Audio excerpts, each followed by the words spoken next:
It is time to get Kamala off the stage. After what has been the worst week yet of her very short-lived campaign, as the illusion that she could actually be elected seems to be evaporating. Democrat pollster John Zogby said this week the week was so bad he gave her an F, but it's only because there wasn't something lower he could hand out. He gave her an F, but he would have gone lower. Not content-driven and not content to insult Catholics and alienate Christians, Kamala Harris now wants to expel Jews from the Democrat Party altogether. Or so it seems, based on her response to an anti-Israel protester who said Israel is guilty of genocide. Instead of distancing herself, at least, no, Harris said it's real, meaning the accusation, the libel, that Israel is guilty of killing people solely because of race. The truth is, whatever Harris meant is irrelevant. She's incapable of managing herself or the sinking campaign she's directing. Whether she meant to say the reality of the situation in Gaza is incontestable but not inexplicable, that the cause, the root cause, as leftists like to say, of the situation in Gaza is due to Hamas, that's unimportant. What is important is the fact that nothing Harris has said about the war is true. After Israel's killing of Hamas leader Yahya Sinwar, Harris would be wise to say nothing about Israel or the Middle East. So much for her warning in March that it would be a huge mistake for Israel to go into Rafah.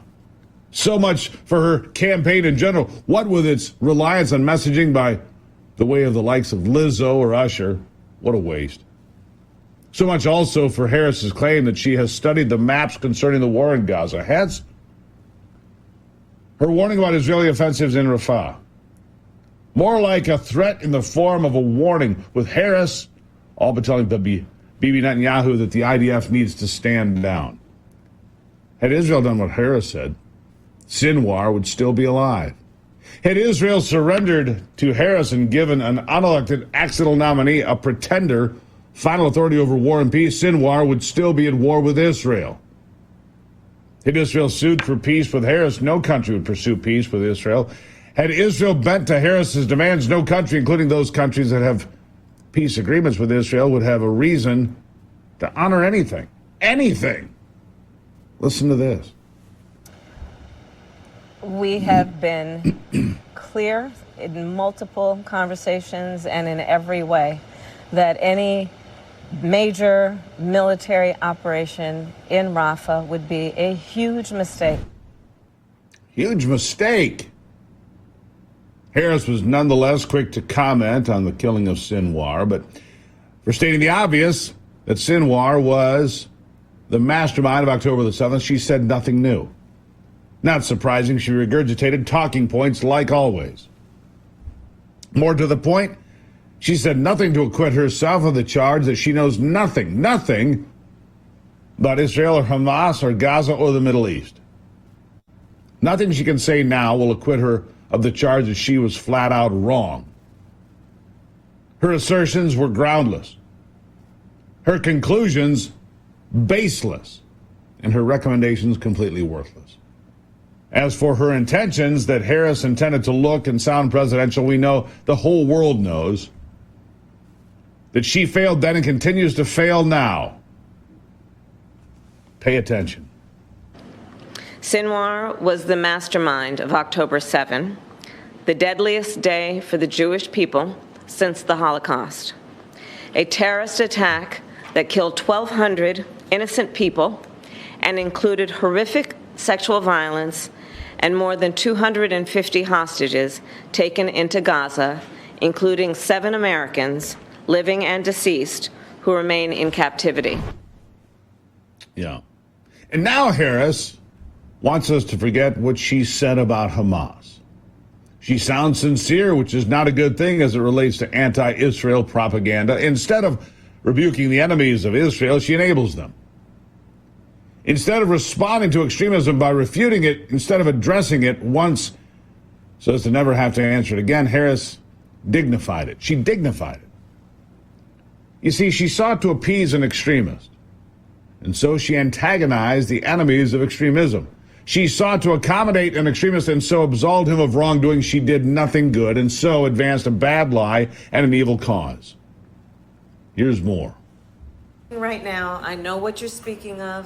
What is I it? want the ceasefire. But what about the genocide? I want the war to end. What about the genocide, And I though? respect your right to speak, but I am speaking right now. Yeah. So, 2,000 people dead. 19,000 children are dead. 19,000 children are dead. You won't call it genocide. so, listen, what he's talking about, it's real. And so that's not the subject that I came to discuss today, but it's real, and I respect his voice. It's real, and I respect his voice. Justifying all of it. Nothingness is the essence of Harris's candidacy, as two examples make plain. In the case of the singer Lizzo, or rather, based on Lizzo's attempt to make the case for Harris, nothingness is a promise. That is, Lizzo says Harris wants to make the country like Detroit here again as a threat in the form of something else. Either way, Lizzo means it. The city of Detroit has not seen a Republican mayor since 1962. It's fallen a long way from the perch it once occupied, and it's fallen because of the hands of the left have been upon it. Yes, Detroit is far better today than it once was, but do for America? What has happened to Detroit since 1962? Not a great message. Not at all. Listen. They say if Kamala wins, then this whole country will be like Detroit. Well, I say proud like Detroit. I say resilient like Detroit. This is the same Detroit that innovated the auto industry and the music industry. So put some respect on Detroit's name. Yeah, there are no better solutions in the South. Where Usher says Harris will usher in, well, you be the judge. Notwithstanding Usher's refrain about readiness, we're not ready for 4 more years of incompetence and incoherence. We're not ready for 4 more years of vapidness. We will not accept 4 more years of the words of Kamala Harris and the policies of sleepy Joe Biden. Here's a bit more. Let me make certain that I'm talking to all my AT aliens out here. We ready? What? Oh! Yes! Oh, y'all want to keep going? Not really. No, you can stop right there. That's Usher and Lizzo and the failing campaign of Kamala. We're going to get to all the polls, man. Is it collapsing or what? We'll talk about all that and more, plus Donald Trump at the drive-thru at McDonald's. Yeah, we'll be right back.